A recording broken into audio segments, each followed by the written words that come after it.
সুপ্রিয় শিক্ষার্থীরা কেমন আছে সবাই? আশা করি ভালো আছে। তো আজকের ক্লাসে আমরা শিল্প ও সংস্কৃতি এইটা দেখবো। এটা অলরেডি কোন একটা স্কুলে কিন্তু এসে পড়েছে, ঠিক আছে? তো এটা যে তোমার স্কুলে হুবহু আসবে এমনটাও না, আবার আসতেও পারে।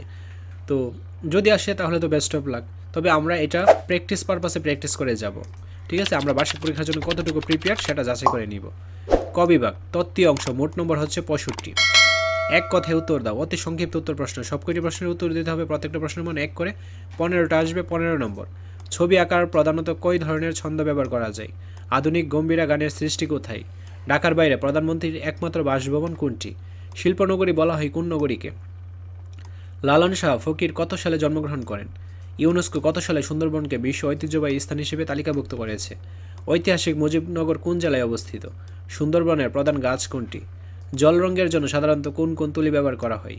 বরিশাল বিভাগ কয়টি জেলা নিয়ে গঠিত? কুয়াকাটা সমুদ্র সৈকত কী নামে খ্যাত? বুদ্ধের মূর্তি কিসের তৈরি? আহসান মঞ্জিল কোন নদীর তীরে অবস্থিত? জারি শব্দটির অর্থ কী? অপরাজয় বাংলা ভাস্কর্য কে নির্মাণ করেছে?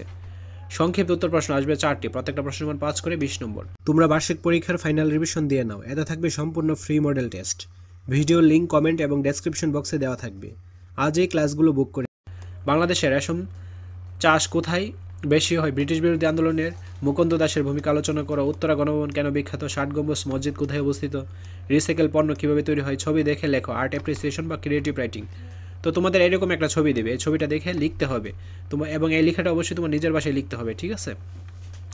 আমরা কেন এই প্রশ্নগুলো আপলোড করতেছি? এইগুলো দেখে যেন তোমরা পরীক্ষায় কতটুকু প্রিপেয়ার বা প্রস্তুত যাচাই করতে পারো, সেই জন্য এই ভিডিওগুলো আপলোড করা। রচনামূলক উত্তর প্রশ্ন যে কোনো 2টি, তো 10 করে, 20 নম্বর। শিল্পী কাইয়ুম চৌধুরীর জীবন ও তার শিল্পকর্ম সম্পর্কে লেখো।